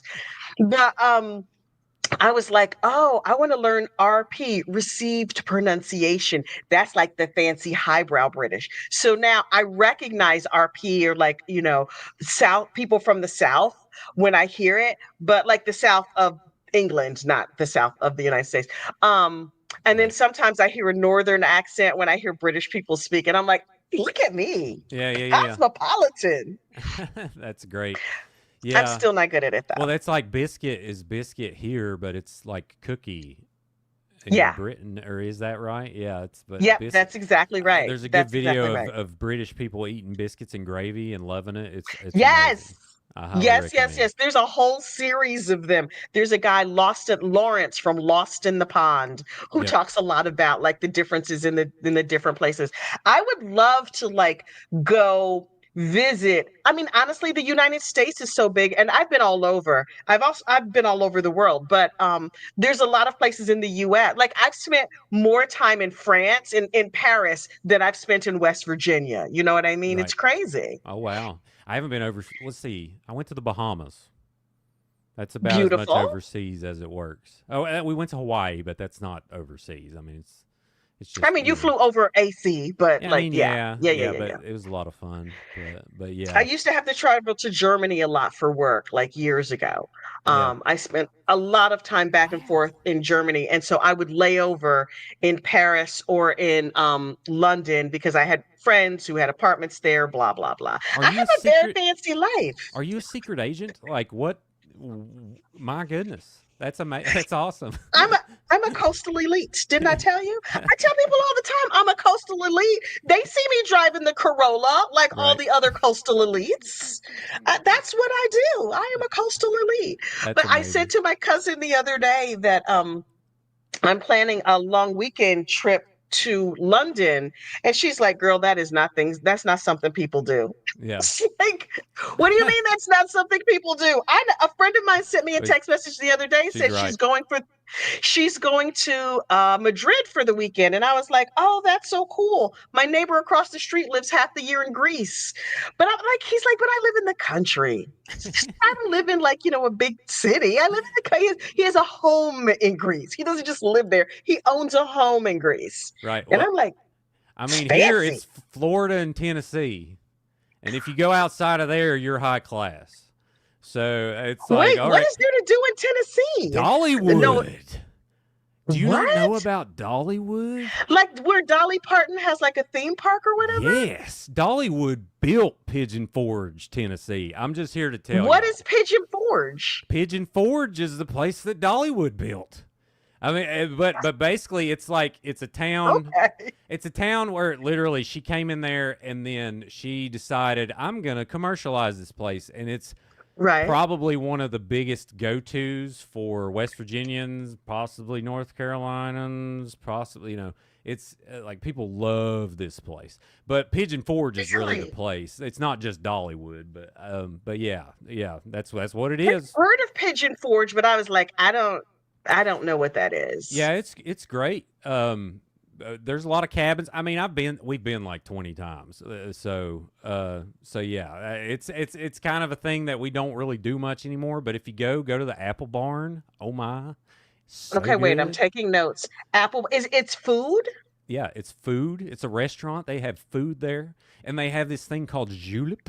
It's called julep, and it's like orange juice and pineapple juice mixed together, and then you take a shot of Oh. it, and then your sugar goes to 300. But It's absolutely It fabulous. sounds delicious. Wait, I would be remiss if I did not bring up America's sweetheart, Judge Biscuits, Judge Kirkland. Oh The yeah. way I love that man. Oh my God. He's a national treasure. Yep. Cross your fingers, he's coming on the show. Come on. Judge Kirk coming on the Yes, show. We're not going to talk Natalie Cochran stuff, which I totally understand because she's got a lot of that's appeals coming. fine. But we're going to learn about Judge Kirk. Did you know he was on Barnwood Builders? Have you heard of that show? He was on an episode of this show called Barnwood Builders where they built a barn in the middle of a river. And then he's got yeah. I mean, like, Why? I I don't know, but there has never been a trial that has had more unique things. This was his last trial that he Right, asked the right, Supreme Court, like, hey, can I do this trial? They let him come right. back because no one wants this trial because they didn't want it to get Did he overturned. bribe the Supreme Court with biscuits? This is what I need to know. Oh, Did he bribe them? I'm sure he brought them plenty of snacks, but as far as like you talk about, like, I kind of said it on a stream. I said if you was to build a West Virginian in a lab, it would be this man. Super I smart. heard you say that. Yeah. I mean, he's super smart down home. He'll, like I mentioned, he'll change your tire for you, but also if you're convicted Bless of him. murder, he'll strike down justice swiftly. Like, he just takes care of business. He's the best, and I'm so excited Oh to talk to him because I God. have so many friends that know him and people that work with Really? him, and yeah, I'm very He's like a excited. celebrity. I couldn't remember his name for the first half of the trial, so I just called him Judge Biscuits because he was like, "Would y'all like some sausage biscuits?" And I'm like, he's just randomly bringing people sausage biscuits. I wondered if Mrs. Judge Biscuits was over there making them, or if he was going through a drive-through someplace. The sweetest dude, and everyone, because this case got national coverage, and that Yeah. don't work around these parts. We don't get that much national coverage. So anyway, people were joking with him and called him America's sweetheart judge at the courthouse. Well, the last day Uh-huh. after the guilty verdict, he left a note that said, "Good luck, everyone. Love, America's sweetheart Judge Kirk." He goes by Judge Kirk. So yeah. I love it. I really wish he would have signed it Judge Biscuits though, but oh my God. Yeah, Wait, I hope I didn't jinx it, but we may possibly get him on. It's looking good, that so would we'll be see. awesome. That would be so awesome. He seems just like a really, really just like sweet and earnest guy. And the way he put that stank on the guilty when he read the guilty verdict, oh, it Yeah. did my heart good. Yep. It did my heart good. Well, you talk about a guy he's the type of guy to give someone money and never say anything about it. He's the type of guy that would visit someone after not seeing them for 10 years, hearing they're dying of cancer. He'll just show up. Like, he's just a genuine dude. And I That's just so said, I was like, cool. whatever Judge Kirk decides during this whole trial, I completely support 150%. He gets the final word on everything. And That's his awesome. patience, because he's frustrated. I'm going to ask him, I'm going to word it like, how do you handle frustrating moments in a courtroom? Like, how do you stay patient? You know Yeah. what I mean? And because he would just sit there like, oh, that's sustained. Yeah, that makes sense. No, overruled. I don't think we need to do that. The whole time was just Yeah. No perfect. matter what happened, he just was like even, steady. I wonder what he does to relax. Like, what is his breathing technique? Or maybe he has some of the goodbye stress from Target. I He don't know. he Do y'all probably have a sits down to Target? meditate and floats. Like, if I was to guess, like, I don't know. Like, I think he's just that zen of a West Just like Virginian. levitates Yeah, right he's up just, off the ground. he's just he's whatever he does, it's what we all should do. To I'm be honest, telling you. His blood pressure seemed to never go up. He's just like, yep. okay, yeah, no, I think I'm gonna let you have that one. Okay, yeah, sustained. Go ahead. No matter what. Amazing. I Amazing. am Maybe it's I the biscuits. I am gonna ask off camera. I'm gonna be like, can we talk about Operation Fingergate? Because I kind of want to know what you think about that, or can you just tell me, and then I'll, Just quietly, just me and you, yeah, completely off the record. yeah. That's awesome. But That is awesome. Look, I said I was only going to take an hour of your time. I've gone way over time. don't even like doing live streams, but this is so amazing. Our It's so average amazing. our average show's 3 hours. Like I'll talk as whatever long you want. Like I don't even care. I mean, That's it's not crazy. average show, but I'll talk 3 hours easily. It's fine. So yeah, it's no Watched problem. some of your 2 hour shows, but I watch everything on 2X, so it only took me an hour to watch it. But that's Nice. awesome. What do I sound like in 2X? I bet I sound like a banjo. Like ding ding ding ding ding ding ding. No, You you know, sound. I mean, to me, like I experience the world in 2X. right? So most people, when they talk in real life, I'm like, oh Jesus, why is this taking so long? But yeah, Yeah. no, you sound just like you do now to me. But when I Awesome. watch my content back, I watch it in 2X. It's the only way I consume it. I can't watch it at normal speed. I'll have to try it. I have to try it. I'm too intimidated by it. Now maybe there's something to that slow talk that Selden kept on bringing up during the Mercy trial. Like, oh, hold up while you're talking about this really emotional thing about Natalie or about Michael. Like, can you slow down? Can you slow down? Because we West Virginians, we only listen to slow talk. We can only talk like this, and we can't hear Point two conversations. five. Yeah, yeah, Yeah, yeah, yeah. yeah. So anyway, That's amazing. yeah, That's amazing. people Oh asking my for God. Natalie recap. Oh, they're probably talking about. We're gonna have Josie come back in, and we're doing a post verdict, like That's heavy awesome. post verdict. It'll be days 7, 8, and the Mercy trial, and what now? It's kind of how it goes, but Ah. we'll see how it goes. Okay. Yeah, Josie is awesome. She has like facts and details and stuff. When honestly, I got so much information watching you. You interviewed Josie, and there was another lady that you were talking to as well. Annie Moore. Well, she's not a reporter anymore. She did the pre-trial. Yeah, we did a Okay. pre-trial interview. And I didn't know anything about it. I'm trying to get my camera focused out here. I didn't know anything about it, and Annie kind of told me all about it. Let me see if I can move around and get this thing to focus. Well, But it's fine. And then it just like went wonky for I know ghosts. it went all. Let me see. Oh, there it There you is. go. There you All go. right, but yeah. So Annie was great, but couldn't do anything without Josie. She literally came in with a 20-page timeline, and she walked through every text message and everything. Oh my The gosh. timeline show we did. I wish that the 3-hour podcast version, I had video for it, but it corrupted, and that was days 1 through 6 of the trial. So it's only on Apple Oh, Podcasts and on Spotify, but it's really, really good. It's the first 6 we'll days. check it out. Yeah. Okay, wait. First 6 days. And where is it? On your podcast. The podcast is Creepalachia on Apple Podcasts and Spotify. I think it's on Amazon. I think it's on a few. I mean, wherever you get podcasts, you'll find I it. was gonna say, well, I have to look and see where I get podcasts from. Right. I And get them from Overcast. Are you on Overcast? no, I don't think. But I use Buzzsprout, and there's a bunch of different outlets. I haven't seen Overcast, I don't think. Let me But see. well, if you find it on whatever outlet you listen to, be sure to leave a review. I mean, even if you hate it, I want to know because we want to You're get here. better. Add podcast. You are absolutely on Overcast. There we go. I just added you. Heck yeah, I did something right. Awesome. I'm so excited. Oh, you just put this up January 27th, a couple days ago. Oh, we got episodes getting up there every week. Oh, I clicked. Natalie Cochran trial 1 through 6. Oh, yes, I'm downloading this baby That right was on now. the Friday that they took off. She came in, and then we talked. It's 3 hours.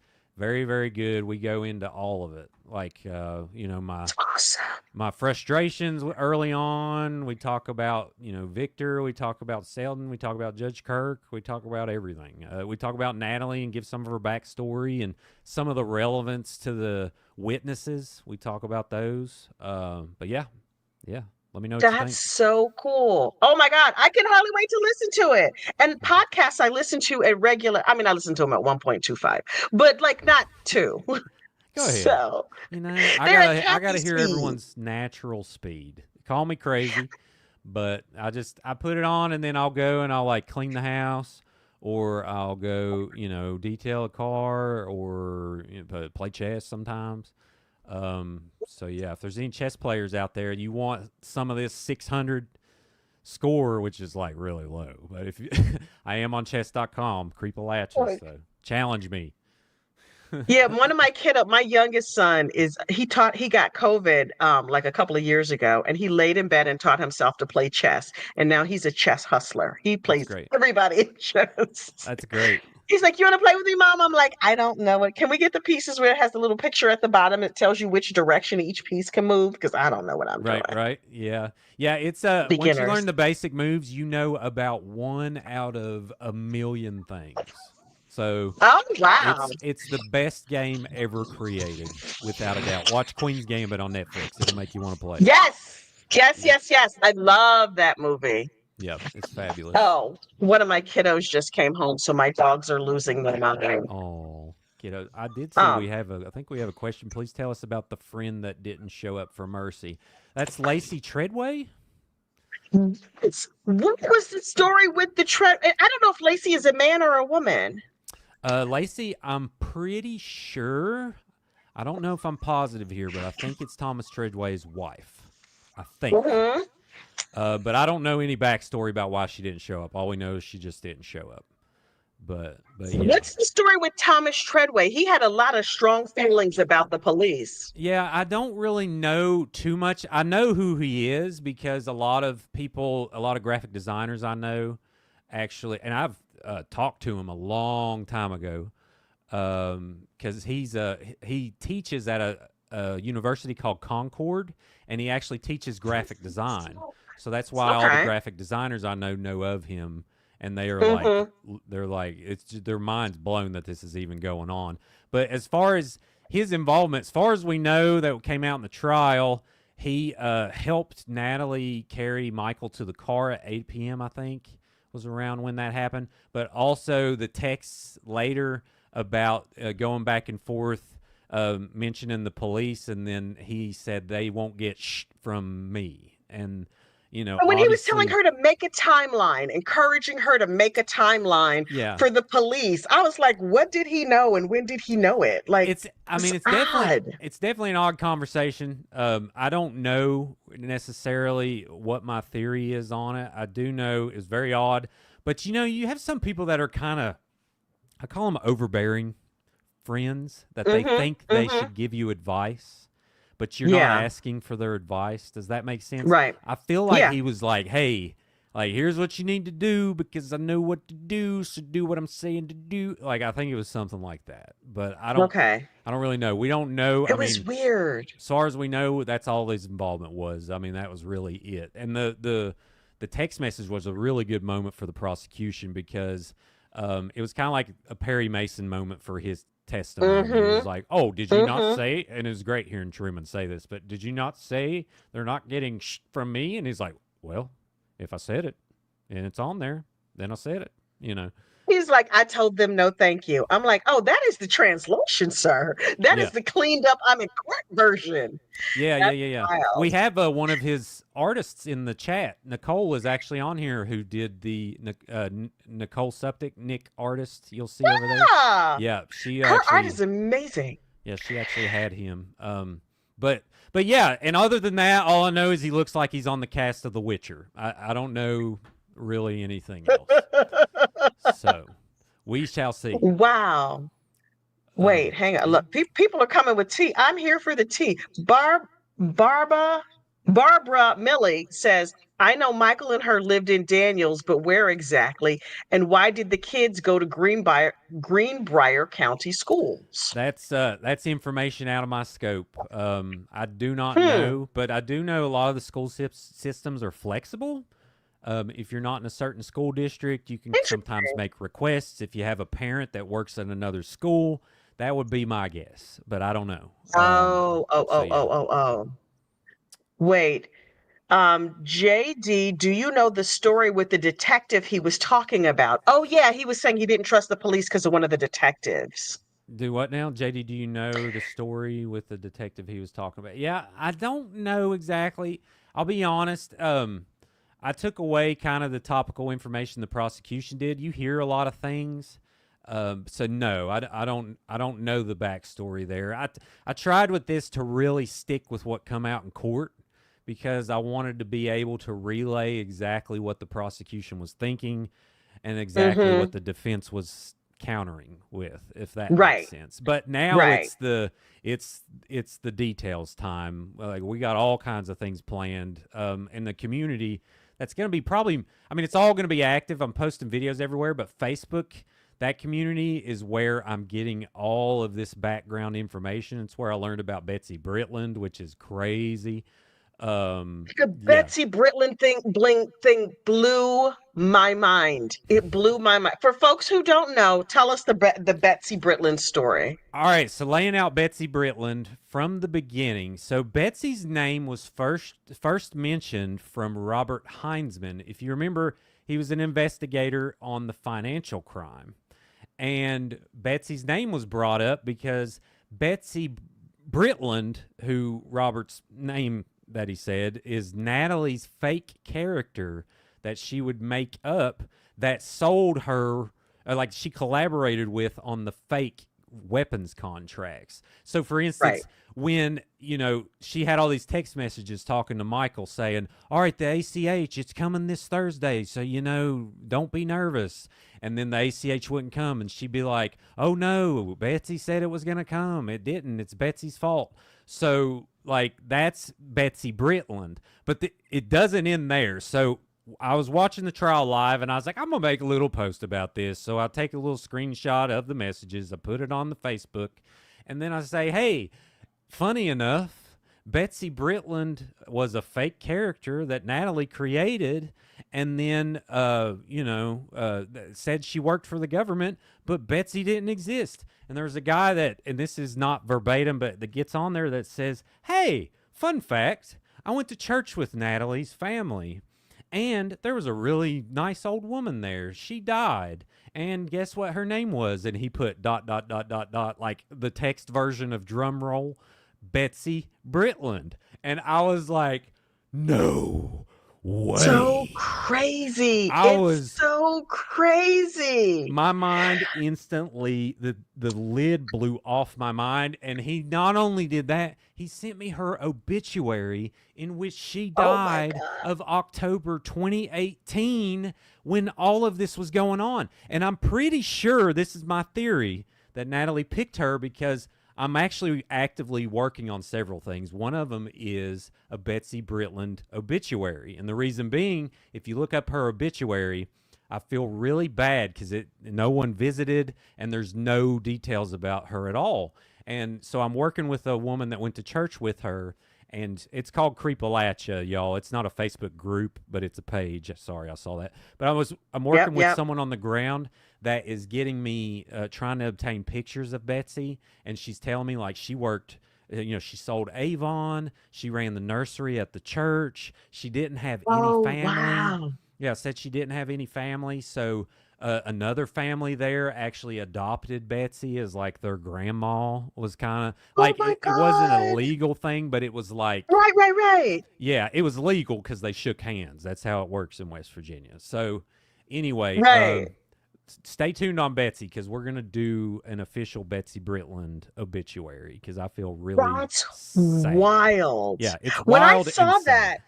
when I saw that on your page, I was like, this heifer is Kaiser Sose. She's just like grabbing names out of wherever. You can't. It's crazy. Yeah, you can't deny the Kaiser Sose reference. I mean, but that's just, they have icebergs. There's going to be a Natalie Cochran iceberg in about 3 years, and there's probably 60% of information that we don't know. Because for sure it is so intertwining. But yeah, y'all be sure to follow the stuff because I've already secured interviews. We have talking to Michael Cochran's actually paternal father. Is that how you would say it? His biological father. His biological father. Mm-hmm. Yeah. And stepmom. We're talking. We've got some people that are involved in the youth football scandal. That's the thing. That's actually the thing that kicked this whole thing off. Was there were accusations that Natalie was throwing on other people when they started questioning her about money disappearing in youth baseball and football. So when they did that, Natalie filed DVPs on these people, got them thrown off boards, and What's a had DVP? so a protection order. So you go to the police and you say, I'm in danger. They're gonna, hurt me. So then they decide, okay, well they'll file a protection order, and then the judge decides, like, is there cause, and and then they file this protection order. Like, they still have the paperwork and everything. So we're gonna have receipts. But anyway, this caused these families, what I want people to understand of what ripple effect Natalie has caused in this community. These families had to spend a year and a half going through financial audits, heavy financial audits, with these same investigators, proving that they did not steal money from their kids' sports leagues. And the police was like, yeah, they have nothing to do with this. We've checked all their accounts. We've done all this stuff. And then they're eventually they can't they can't be in the sports league anymore. Now, granted, they may have went back to the sports league. I got to clarify that, but that's the amount of interviews we're getting for sure. Yeah, so It's crazy. Like the levels of her evil, and to have her parents just be like, this must be a misunderstanding. Somebody cheated the kids. Like, part of me is fascinated on how does a woman like that get created, right? Like, what's the backstory that causes somebody like that to? I mean, I know her mother said, like, oh, she was a late in life baby. She was born when her mother was 33. Did you catch the War Dogs reference? I heard them talk about War Dogs, but I know it's a movie. I don't know anything about it. Have you watched it? You haven't watched it? No. All right, everybody, watch War Dogs. It's pivotal. Okay, I'm making telling notes. you. And I watched this movie, and I thought of this. When I first heard of this, I thought of War Dogs, and I was like, oh, well, and it dropped out of my mind. And then she brought up War Dogs during the Mercy phase. So basically what happened was Daphne, Natalie's mom, she said that I was sitting there on the couch, and then Michael, we was watching War Dogs, and he looked awful interested, and I said, don't you be doing nothing wrong. And I was like, no, she did not just say Michael started the financial scheme because of War Dogs. First off, Michael had nothing, zero, zip, zilch, nada to do with the financial scheme. And the reason I know is the investigators proved it. He died, was murdered, but that didn't stop the investigation, because it could have drastically changed Natalie's charges to co-conspirator instead of, you done the whole thing. But the investigators proved with a set of 6 or 8 messages of her saying to him, telling him about Betsy and about the wire, the ACH, and all this stuff. And Michael's like all pissed off when the money don't come. So they proved without a doubt that Michael had nothing to do with the financial scheme. And I don't want his name drug in the mud anymore after that Mercy trial. It was bad. So it was unbelievable. Listen, Michael's mother was a straight poet. She's like, they have murdered my son's name over and over and over again. I was like, preach it, sister. Sure. Now, the background with her, there's a lot of people that love Daphne. So, I'll put that, I want to let everyone know, like, Daphne is well liked in the community, but there's a lot of people fighting with that now, because she basically got on the stand and said, yeah, I lost $276,000, but I'm not a victim. And not only that, but Natalie Cochran didn't do this financial crime. And not only that, she didn't commit murder. And keep in mind, this was all while she was asking for mercy. So I do have a list of like everything they asked for, the mercy thing, which I know you know all about it. But it was crazy. Selden's even saying the tax burden on the taxpayers was not. I was like, you know what? Don't do crimes. Don't do crimes. Listen, he was like, it's going to cost so much money to keep her in jail. And I'm like, right. He calculates like, oh, for the rest of her life, it'll be $1 million. And I'm like, she stole twice that. It's crazy. Yep. Do y'all need a GoFundMe? I will pitch in for the GoFundMe to keep that heifer in prison. I'm glad. Oh, well, I'm glad you brought that up. Like, this is a side note. With the community, we are going to decide very carefully who to do GoFundMes for that were victims of Natalie's. I'm not sure who those people are going to Oh, be yet. I'm not sure when they're going to happen, but we're going to do it. I think a lot of it's going to be relative to the youth football and the youth baseball scandals and things like oh, that. wow. But we're gonna kind of analyze everything and think of, not some people are, I want to help everybody, and we are in some way. Some people are doing really well for themselves, and a lot of Mm-hmm. these were, regular investors, and and maybe there's some due diligence things there and stuff like that. But even still, it's awful for them. But we're gonna really be picky about who we decide we're gonna do GoFundmes for. But we're gonna do it, so that's gonna be on Facebook as well. Yeah, wait, I like this. Michael's mama, maybe. Yeah, absolutely. Because it Yeah, seems like for whatever reason that Natalie's parents, her family, or whatever, like they're like, so she stole $250,000 from us. We're fine. It's good. Meanwhile, Michael's parents are like, we can't, hardly go out to dinner or get a new car or take good care of ourselves in our old age because she stole their entire retirement. yeah. It's mind blowing to me. She took their retirement. Yes. And you I don't, mentioned what you kind of heard that they were evil? talking to. There was also mention in the trial that people were hurt because they sold the house and they had to sell the house to have money to live.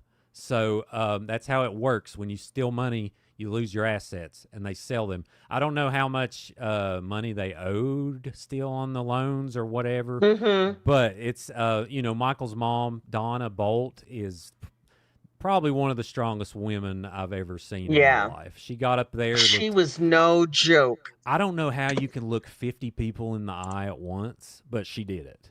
She did it, and she Hmm. got up there and she Hmm. spoke her truth, and and wouldn't let anyone.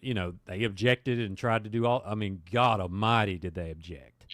Oh That my drove me. gosh. That hurt. That hurt so The bad. what I hurt for her. Natalie's family leaves and she's sitting there like through the whole thing. And I just wanted to go and smack her face. Ah, it was Yeah. so frustrating. It was so Yeah, it's frustrating. it's very sad. It's sad to me more than anything because I know, um, the kids are definitely one of the most suffering in this, and I don't fault them for their testimony. I don't fault them Yeah, for for anything sure. they're saying.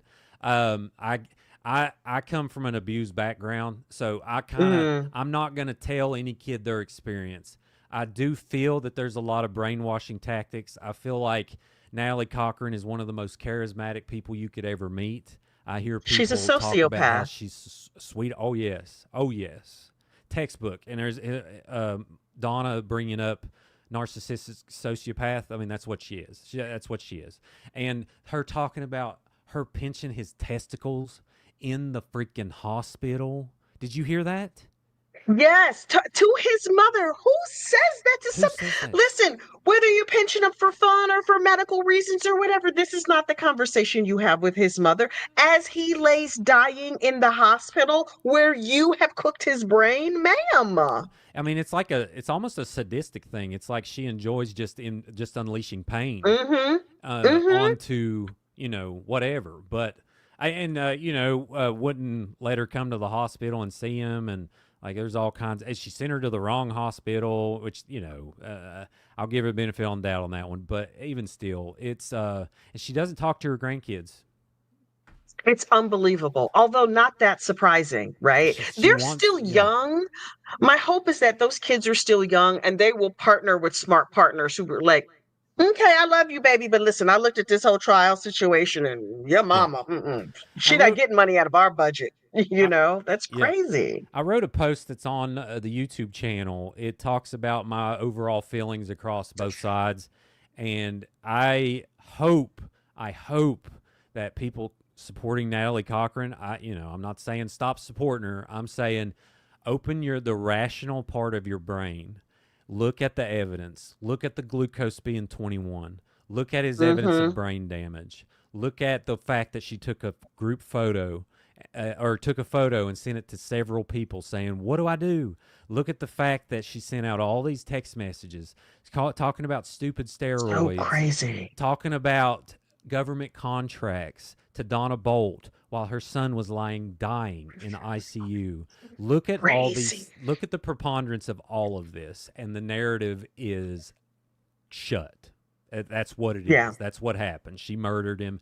This is exactly what happened. You can go to It's sleep at night unbelievable. knowing, but I hope that they can one day think I can still support her, but I can also admit she's a murderer and Yeah. start to heal that portion of the community. But I get it. I mean, I couldn't imagine going through Mm, this, but it's at all. obviously the biggest case of enabling you will probably ever see. Ever see. It's unbelievable. And the aunt who was just like, well, she made mistakes. Ma'am, this passed me a mistake a long time ago. A long time ago. Like, She damned the jury to for the, hell. I mean, pretty much in a nice way. She's like, yeah, Jesus would do this. You don't want Jesus mad at you. And I'm like, what are we doing? And then Ashley Akers stood up and said, ma'am, are you familiar with the Ten Commandments? And she's like, I was like, and I was like, come through, yeah. Ashley, come through. Wonder Oh Woman my coming in and God. striking the gavel down. She did that It the was entire time. unbelievable. Like, ma'am, that Bible has more pages than just that one you read. You might want to keep flipping. Keep Oh flipping. yeah, There's some more books, chapters, and verses you might need to review. Learn a new memory verse. Start with them 10 commandments, ma'am. It yep, was crazy. It was crazy. yeah. It's and overall synopsis for me is sad. Second one's crazy. Yeah, Yeah. 100%, 100%. Yeah. It's Equal parts. and this is Equal parts just of both. it's just the beginning. I know it's Mm. just the things I'm hearing. It's just the beginning. So we'll see how it unfolds. But You man, think they'll make a movie about it?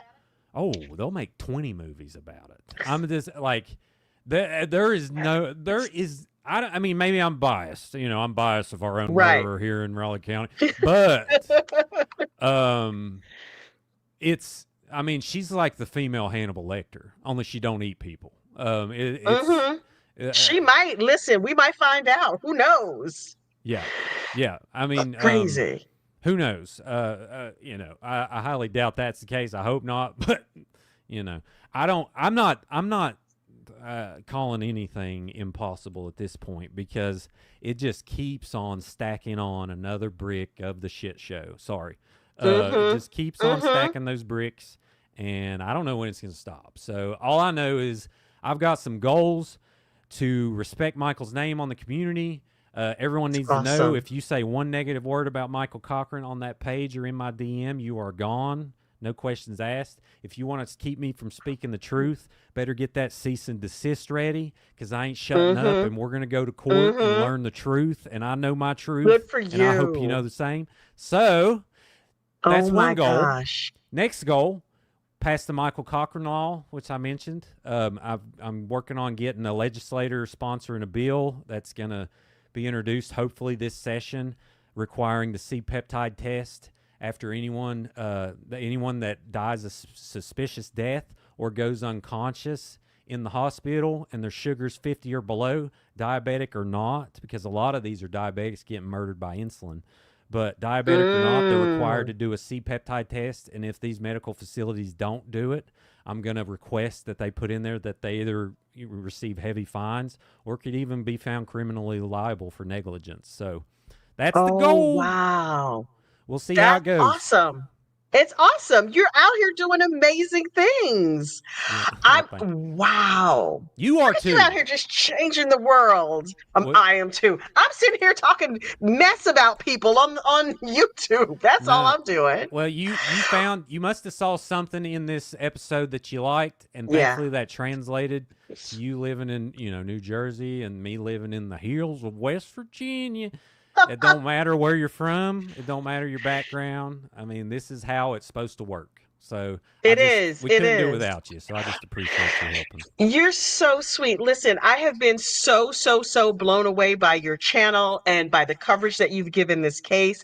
You're a true inspiration, I tell you. You're like, sometimes when you're on here, it feels like you're shouting into the void. Like, Yeah. is anybody listening? Can anybody hear what I'm saying?